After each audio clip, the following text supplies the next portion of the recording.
ಬಣ್ಣಗಳ ಹಬ್ಬ ಹೋಳಿ ಸಮೀಪಿಸುತ್ತಿದೆ. ಹಾಗೆ ಈ ವರ್ಷದ ಮೊದಲ ಚಂದ್ರಗ್ರಹಣವು ಕೂಡ ಈ ಒಂದು ಮಾರ್ಚ್ ತಿಂಗಳ ಆರಂಭದಲ್ಲೇ ಬಂದಿದೆ. ಹೋಳಿ ಹುಣ್ಣಿಮೆ ದಿನ ಮಾರ್ಚ್ 3ರಂದು ಚಂದ್ರಗ್ರಹಣ ಸಂಭವಿಸಲಿದೆ. ಹೋಳಿ ಹುಣ್ಣಿಮೆ ಚಂದ್ರಗ್ರಹಣ ಒಂದೇ ಸಮಯದಲ್ಲಿ ಈ ವರ್ಷ ಬಂದಿರುವುದರಿಂದ ಏನಾದರೂ ಅಪಾಯ ಉಂಟಾ? ನಾವು ಹಬ್ಬವನ್ನು ಆಚರಿಸಬಹುದಾ? ಇವೆಲ್ಲ ಮಾಹಿತಿಯನ್ನು ಈಗ ತಿಳಿದುಕೊಳ್ಳೋಣ. ಹಾಗೆ ಮುಹೂರ್ತವನ್ನು ಕೂಡ ತಿಳಿದುಕೊಳ್ಳೋಣ. ಸಾಮಾನ್ಯವಾಗಿ ಗ್ರಹಣವಿದ್ದಾಗ ದೇವಾಲಯಗಳ ಬಾಗಿಲನ್ನು ಮುಚ್ಚಲಾಗುತ್ತದೆ. ಆ ಒಂದು ಸಮಯವನ್ನು ಸೂತಕದ ಸಮಯ ಎಂದು ನಾವು ಪರಿಗಣಿಸುತ್ತೇವೆ. ಈ ವರ್ಷ ಈ ಚಂದ್ರಗ್ರಹಣವು ಭಾರತದಲ್ಲಿ ಗೋಚರಿಸುವ ಸಾಧ್ಯತೆ ಕಡಿಮೆ. ಆದ್ದರಿಂದ ಸೂತಕದ ನಿಯಮಗಳು ಅಷ್ಟೇನೂ ಅನ್ವಯಿಸುವುದಿಲ್ಲ. ಆದರೂ ಕೆಲವು ಧಾರ್ಮಿಕ ವಿಧಿವಿಧಾನಗಳನ್ನು ಪಾಲಿಸುವವರು ಸ್ಥಳೀಯ ಪಂಚಾಂಗ ಅಥವಾ ಪುರೋಹಿತರನ್ನು ಸಂಪರ್ಕಿಸಿ ನೀವು ಆಚರಿಸಬಹುದಾಗಿದೆ. ಮತ್ತು ಈ ಒಂದು ಹೋಳಿ ಹುಣ್ಣಿಮೆ ನಮಗೆ ಚಂದ್ರಗ್ರಹಣ ಬಂದಿರುವುದರಿಂದ ಹೋಳಿ ಹಬ್ಬದ ಸಂಭ್ರಮಕ್ಕೆ ಏನಾದರೂ ಅಡ್ಡಿಯಾಗುತ್ತದೆಯಾ? ಇಲ್ಲ ಸ್ನೇಹಿತರೆ, ಗ್ರಹಣದ ಪ್ರಭಾವ ಹೋಳಿ ಹಬ್ಬದ ಸಂಭ್ರಮಕ್ಕೆ ಅಡ್ಡಿಯಾಗುವುದಿಲ್ಲ ಎಂದು ತಜ್ಞರು ತಿಳಿಸಿದ್ದಾರೆ.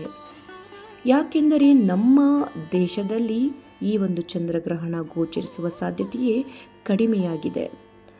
ಆದ್ದರಿಂದ ನಾವು ಹಬ್ಬವನ್ನು ಪೂಜೆ ಎಲ್ಲವನ್ನು ಕೂಡ ನಾವು ಆಚರಿಸಬಹುದಾಗಿದೆ. ಆದರೆ ಕೆಲವು ನಿಯಮಗಳನ್ನು ನಾವು ಪಾಲಿಸಬೇಕಾಗುತ್ತದೆ. ಯಾವ ಸಮಯದಲ್ಲಿ ಪೂಜೆ ಹಬ್ಬವನ್ನು ಆಚರಿಸಬೇಕು ಮತ್ತು ಹೇಗೆ ಪಾಲಿಸಬೇಕು, ಏನೆಲ್ಲ ಪಾಲಿಸಬೇಕು ಎಂಬುದನ್ನು ಈಗ ತಿಳಿದುಕೊಳ್ಳೋಣ. ಅದಕ್ಕಿಂತ ಮುಂಚೆ ಮುಹೂರ್ತವನ್ನು ಈಗ ನೋಡೋಣ. ಯಾವಾಗ ಚಂದ್ರಗ್ರಹಣ ಇದೆ ಮತ್ತು ಹಬ್ಬ ಯಾವಾಗ ಆಚರಿಸಬೇಕು ಎಂದು ಈಗ ತಿಳಿದುಕೊಳ್ಳೋಣ. ಗ್ರಹಣವಿದ್ದರೂ ಮಾರ್ಚ್ 2ರಂದು ಪೂಜೆ ಮಾಡೋದಕ್ಕೆ ಯಾವುದೇ ರೀತಿಯ ಸಮಸ್ಯೆ ಇಲ್ಲ. ಹಾಗೆ ಹೋಳಿಕಾ ದಹನವನ್ನು ಕೂಡ ಮಾರ್ಚ್ 2ರ ರಾತ್ರಿ ಆಚರಿಸಬಹುದು.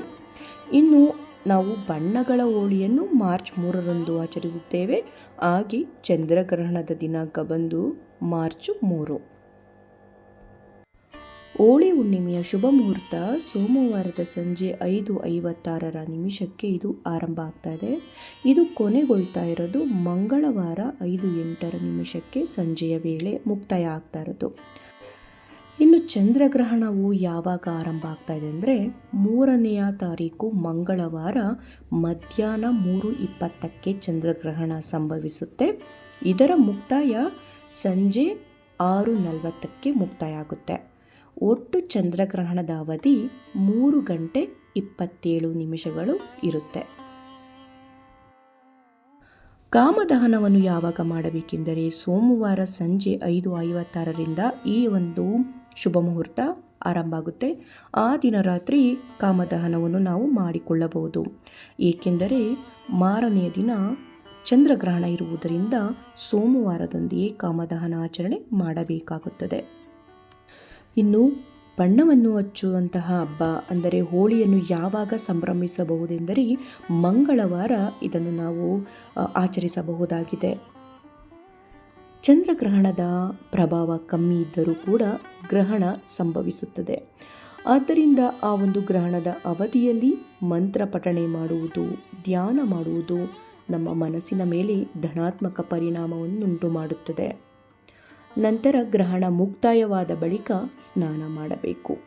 ಅದಾದ ಬಳಿಕ ಬಡವರಿಗೆ, ನಿರ್ಗತಿಕರಿಗೆ ನಮ್ಮ ಯಥಾಶಕ್ತಿ ಆಹಾರ ದಾನ ಮಾಡುವುದು, ಬಟ್ಟೆ ದಾನ ಮಾಡುವುದು ಕೂಡ ತುಂಬ ಪುಣ್ಯದಾಯಕ. ಜ್ಯೋತಿಷ್ಯ ಶಾಸ್ತ್ರದ ಪ್ರಕಾರ ಗ್ರಹಣದ ಸೂತಕ ಕಾಲವು ಹಬ್ಬದ ಸಂಭ್ರಮದ ಮೇಲೆ ಅಲ್ಪ ಸ್ವಲ್ಪ ಪ್ರಭಾವ ಬೀರಬಹುದು. ಆದರೂ ಈ ಒಂದು ಅವಧಿಯಲ್ಲಿ ಗರ್ಭಿಣಿಯರು, ವೃದ್ಧರು ಹೆಚ್ಚಿನ ಜಾಗರೂಕತೆ ವಹಿಸುವುದು ಅಗತ್ಯ ಎಂದು ಜ್ಯೋತಿಷ್ಯ ಶಾಸ್ತ್ರ ಹೇಳುತ್ತದೆ. ಆದರೂ ಈ ಒಂದು ಗ್ರಹಣದ ಸಮಯದಲ್ಲಿ ಮಾನಸಿಕ ಒತ್ತಡಗಳನ್ನು ತಂದುಕೊಳ್ಳುವುದು ಅಥವಾ ಚಿಂತೆ ಮಾಡುವುದು ಮಾಡಬಾರದು. ಗ್ರಹಣ ಮುಕ್ತಾಯವಾದ ಬಳಿಕ ಶಿವನ ಆರಾಧನೆ ಅಥವಾ ಯಾವುದೇ ದೇವರ ಆರಾಧನೆಯನ್ನು ನಾವು ಮಾಡಬಹುದು. ಬಿಳಿ ಬಣ್ಣದ ವಸ್ತುಗಳನ್ನು ಕೂಡ ಕೆಲವರು ದಾನ ಮಾಡುತ್ತಾರೆ. ಇದರಿಂದ ದೋಷ ನಿವಾರಣೆ ಹಾಗೂ ಮನಃಶಾಂತಿ ಸಿಗುತ್ತದೆ. ಹೋಳಿಕಾ ದಹನದ ರಾತ್ರಿ ಮಂತ್ರಗಳನ್ನು ಪಠಿಸುವುದು, ಧ್ಯಾನ ಮಾಡುವುದರಿಂದ ನಮ್ಮ ಪ್ರಾರ್ಥನೆಗಳು ಕೂಡ ಯಶಸ್ವಿಯಾಗಿ ಪೂರ್ಣಗೊಳ್ಳುತ್ತವೆ ಎಂದು ನಂಬಲಾಗಿದೆ. ಹೋಳಿ ಹಬ್ಬದ ರಾತ್ರಿಯ ದೀಪಾವಳಿ ನವರಾತ್ರಿ ಮತ್ತು ಮಹಾಶಿವರಾತ್ರಿಯಂತೆಯೇ ಇದು ಕೂಡ ಮಹತ್ವವನ್ನು ಹೊಂದಿದೆ. ಹೋಳಿಕಾ ದಹನದ ರಾತ್ರಿ ಸರಿಯಾದ ಆಚರಣೆಗಳನ್ನು ಮಾಡುವುದು, ಮಂತ್ರಗಳನ್ನು ಪಠಿಸುವುದು, ದೇವರ ಧ್ಯಾನವನ್ನು ಮಾಡುವುದರಿಂದ ಅನೇಕ ಫಲಿತಾಂಶಗಳನ್ನು ನಾವು ಪಡೆಯಬಹುದಾಗಿದೆ. ಈಗ ತಿಳಿಯೋಣ ಕೆಲವು ಮಂತ್ರಗಳನ್ನು ಈ ಒಂದು ಹೋಳಿ ಹಬ್ಬದ ದಿನ ಮತ್ತು ಚಂದ್ರಗ್ರಹಣದ ದಿನ ಪಠಿಸಬೇಕಾದಂತಹ ಮಂತ್ರಗಳು. ಗಣೇಶ ಮಂತ್ರ.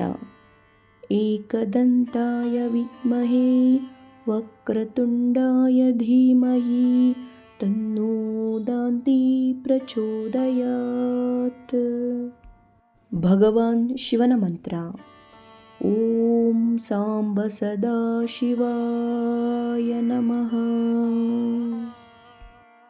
ಕೃಷ್ಣನ ಮಂತ್ರ. ಕ್ರೀಂ ಕೃಷ್ಣಾಯ ನಮಃ. ಹನುಮಂತನ ಮಂತ್ರ. ಓಂ ರಾಮದೂತಾಯ ನಮಃ. ಸೂರ್ಯ ಮಂತ್ರ. ಓಂ ಸೂರ್ಯಾಯ ನಮಃ. ಈ ಮಂತ್ರಗಳನ್ನು ಪಠಿಸುವುದರಿಂದ ಮಾನಸಿಕ ಶಾಂತಿ ಹಾಗೂ ಧನಾತ್ಮಕ ಶಕ್ತಿ, ಆಧ್ಯಾತ್ಮಿಕ ಶಕ್ತಿಯು ಕೂಡ ಬರುತ್ತದೆ. ಹಾಗೆ ನಕಾರಾತ್ಮಕ ಆಲೋಚನೆಗಳು ಕೂಡ ನಮ್ಮಿಂದ ದೂರವಾಗುತ್ತವೆ. ದೇವರುಗಳ ಆಶೀರ್ವಾದ ಲಭಿಸುತ್ತದೆ. ಹಾಗೆ ದೋಷಗಳು ಕೂಡ ನಿವಾರಣೆಯಾಗುತ್ತವೆ.